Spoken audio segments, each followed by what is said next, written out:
ओम नमो भगवते वासुदेवाय नमः। प्रिय भक्तों, आपके जीवन में सदा सर्वदा भगवान श्री हरि की कृपा दृष्टि बरसती रहे और आपका जीवन सदैव मंगलमय हो। आपके जीवन में कभी कोई कष्ट या कोई तकलीफ ना हो। भगवान श्री हरि आपके सारे कष्ट हर लें। इसी कामना के साथ में चलिए शुरू करते हैं आज का वीडियो। आज हम सुनेंगे वैशाख मास के महात्म्य का पहला अध्याय। और वैशाख मास में भगवान श्री हरि अर्थात भगवान विष्णु की पूजा आराधना करने का विशेष महत्व है। तो चलिए पहला अध्याय शुरू करते हैं बिना किसी देरी के। वीडियो में आगे बढ़ने से पहले चैनल को सब्सक्राइब कर लीजिए और वीडियो को लाइक कर दीजिए। आप बाद में भूल जाते हैं, इसलिए अभी चैनल को सब्सक्राइब करके वीडियो को लाइक कर दो। कमेंट बॉक्स में लिख दो हरिओम। तो चलो शुरू करते हैं आज की इस पावन कथा को। भगवत भक्ति के लक्षण तथा वैशाख स्नान की महिमा पर अमरीश मोले मुनिश्रेष्ठ, आपने बहुत अच्छी बात बताई। इसके लिए आपको धन्यवाद है। आप संपूर्ण लोगों पर अनुग्रह करने वाले हैं। अपने भगवान विष्णु के सगुण एवं निर्गुण ध्यान का वर्णन किया। अब आप भक्ति का लक्षण बताइए। साधुओं पर कृपा करने वाले महर्षि, मुझे ये समझाइए कि किस मनुष्य को कब, कहाँ और कैसे किस प्रकार की भक्ति करनी चाहिए। सूत जी कहते हैं, राजा ओमिश्रेष्ठ महाराज अमरीश के वचन सुनकर देवर्षि नारद को बड़ी प्रसन्नता हुई। वे उनसे बोले, राजन सुनो, भगवान की भक्ति समस्त पापों का नाश करने वाली है। मैं तुमसे उस भक्ति का भली भांति वर्णन करता हूँ। भक्ति अनेक प्रकार की बताई गई है। मानसी, वाचिकी, कायिकी, लौकिकी, वैदिकी, आध्यात्मिकी। ध्यान, धारणा, बुद्धि तथा वेदांत के चिंतन द्वारा जो विष्णु को प्रसन्न करने वाली भक्ति की जाती है उसे मानसिक भक्ति कहते हैं। दिन रात अविश्रांत भाव से वेद मंत्रों के उच्चारण, जप तथा आरण्यक आदि के पाठ द्वारा जो भगवान की प्रसन्नता का संपादन किया जाता है उसका नाम वाचिकी भक्ति है। व्रत, उपवास और नियमों के पालन तथा पांचों इंद्रियों के संयम द्वारा की जाने वाली आराधना शरीर से साध्य होने के कारण कायिकी भक्ति कही गई है। यह सब प्रकार की सिद्धियों का संपादन करने वाली है। पाद्य, अर्घ्य आदि उपचार, नृत्य, वाद्य, गीत, जागरण तथा पूजन आदि के द्वारा जो भगवान की सेवा की जाती है उसे लौकिकी भक्ति कहते हैं। ऋग्वेद, यजुर्वेद और सामवेद के जप संहिताओं के अध्ययन आदि तथा भविष्य की आहुति, यज्ञ, याग आदि के द्वारा की जाने वाली उपासना का नाम वैदिकी भक्ति है। विघ्न पुरुषों ने अमावस्या, पूर्णिमा तथा विषु आदि के दिन जो याग करने का आदेश दिया उसे वैदिकी भक्ति साधक है। अब मैं योग्य जन आध्यात्मिक भक्ति का भी वर्णन करता हूँ, सुनो। योगज भक्ति का साधक सदा अपने इंद्रियों को संयम में रखकर प्राणायाम पूर्वक ध्यान किया करता है। विषयों से अलग रहता है व ध्यान में देखता है।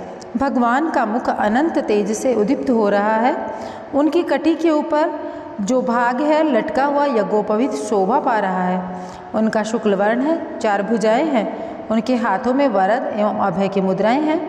वे पीत वस्त्र धारण किए हुए हैं तथा उनके नेत्र अत्यंत सुंदर हैं। वे प्रसन्नता से परिपूर्ण दिखाई देते हैं। राजन, इस प्रकार योग्य पुरुष अपने हृदय में परमेश्वर का ध्यान करता है। जैसे प्रज्वलित अग्नि काष्ठ को भस्म कर डालती है, उसी प्रकार भगवान की भक्ति मनुष्य के पापों को तत्काल दग्ध कर देती है। भगवान विष्णु की भक्ति साक्षात सुधा का रस है, संपूर्ण रसों का एकमात्र सार है। इस पृथ्वी पर मनुष्य जब तक उस भक्ति का स्मरण नहीं करता, तब तक उसका आश्रय नहीं लेता, तभी उसे सैकड़ों बार जन्म, मृत्यु और जरा के आघात से होने वाले नाना प्रकार के दैहिक दुख प्राप्त होते हैं। यदि महान प्रभावशाली भगवान अनंत का कीर्तन और स्मरण किया जाए तो वे समस्त पापों का नाश कर देते हैं। ठीक उसी तरह जैसे वायु मेघ का, सूर्य देव अंधकार का विनाश कर डालते हैं। राजन, देव पूजा, यज्ञ, तीर्थस्थान, व्रत अनुष्ठान, तपस्या और नाना प्रकार के कर्मों से भी अंतःकरण की वैसी शुद्धि नहीं होती जैसी भगवान अनंत का ध्यान करने से होती है। नरनाथ, जिनमें पवित्र यश वाले तथा अपने भक्तों को भक्ति प्रदान करने वाले विशुद्ध स्वरूप भगवान विष्णु का कीर्तन होता है, वे ही कथाएँ शुद्ध हैं तथा वे ही यथार्थ हैं। वे ही लाभ पहुँचाने वाली और वे ही हरि भक्तों के कहने सुनने योग्य होती हैं। भूमंडल के राज्य का भार संभालने वाले धीरचित महाराज अम्बरीश, तुम धन्य हो, क्योंकि तुम्हारा हृदय पुरुषोत्तम के ध्यान में एकतान हो रहा है तथा सौभाग्य लक्ष्मी से सुशोभित होने वाली तुम्हारी नैष्ठिक बुद्धि श्री कृष्णचंद्र की पुण्यमयी लीलाओं के स्वर्ण में प्रवृत्त हो रही है। भूपते, भक्तों को वरदान देने वाले अविनाशी भगवान विष्णु की भक्ति पूर्वक आराधना किए बिना अहंकारवश अपने को ही बड़ा मानने वाले पुरुष का कल्याण कैसे होगा? भगवान माया के जन्मदाता हैं, पर उन पर माया का प्रभाव नहीं पड़ता। साधु पुरुष उन्हें भक्ति के द्वारा ही प्राप्त करता है। इस बात को तुम भी जानते हो राजन। धर्म का कोई भी तत्व ऐसा नहीं है जो तुम्हें ज्ञात न हो। फिर भी जिनके चरण ही तीर्थ हैं, उन भगवान के चर्चा का प्रसंग उठाकर जो तुम उनकी सरस कथा को मुझसे विस्तार के साथ पूछ रहे हो, उसमें यही कारण है कि तुम वैष्णवों का गौरव बढ़ाना चाहते हो, मुझ जैसे लोगों को आदर दे रहे हो। साधु संत के जो लोग एक दूसरे के मिलने पर अधिक श्रद्धा के साथ भगवान अनंत के कल्याण में गुणों का कीर्तन और श्रवण करते हैं, इससे बढ़कर परम संतोष की बात तथा समुचित पुण्य मुझे और किसी कार्य में नहीं दिखाई देता। ब्राह्मण, गो, सत्य, श्रद्धा, यज्ञ, तपस्या, श्रुति, स्मृति, दया, दीक्षा और संतोष, ये सब श्री हरि के स्वरूप हैं। सूर्य, चंद्रमा, वायु, पृथ्वी, जल, आकाश, दिशाएं, ब्रह्मा, विष्णु, रुद्र तथा संपूर्ण प्राणी उस परमेश्वर के ही स्वरूप हैं। इस चराचर जगत को उत्पन्न करने की शक्ति रखने वाले वे विश्वरूप भगवान स्वयं ही ब्राह्मण के शरीर में प्रवेश करके सदा उन्हें खिलाया जाने वाला अन्न भोजन करते हैं। इसलिए जिनकी चरण रेणु तीर्थ के समान है, भगवान अनंत ही जिनके आधार हैं, जो संपूर्ण प्राणियों की आत्मा तथा पुण्यमयी लक्ष्मी के स्वरूप हैं, उन ब्राह्मणों का आदरपूर्वक पूजन करो। जो विद्वान ब्राह्मणों को विष्णु बुद्धि से देखता है, वही सच्चा वैष्णव है तथा वही अपने धर्म में भली भांति स्थित माना जाता है। तुमने भक्ति के लक्षण सुनने के लिए प्रार्थना की थी, सो मैंने सब तुम्हें सुना दिया। अब गंगा स्नान करने के लिए जा रहा हूँ। यह वैशाख का महीना उपस्थित है, जो भगवान लक्ष्मीपति को अत्यंत प्रिय है। इसकी भी आज शुक्ला सप्तमी है। इसमें गंगा का स्नान अत्यंत दुर्लभ है। पूर्व काल में राजा जनू ने वैशाख शुक्ला सप्तमी को क्रोध में आकर गंगा जी को पी लिया था और फिर अपने दाहिने कान के छिद्र से उन्हें बाहर निकाला था। अतः जनू की कन्या होने के कारण गंगा को जाह्नवी कहते हैं। इस तिथि को स्नान करने से जो आकाश की मेखला मूत गंगा देवी का उत्तम विधान के साथ पूजन करता है, वह मनुष्य धन्य एवं पुण्यात्मा है। जो वैशाख शुक्ला सप्तमी को विधिपूर्वक गंगा में देवताओं और पितरों का तर्पण करता है, उसे गंगा देवी कृपा दृष्टि से देखती हैं तथा वह स्नान के पश्चात सब पापों से मुक्त हो जाता है। वैशाख के समान कोई मास नहीं तथा गंगा के सदृश दूसरी कोई नदी नहीं है। इन दोनों का संयोग दुर्लभ है। भगवान की भक्ति से ही ऐसा सुयोग्य प्राप्त होता है।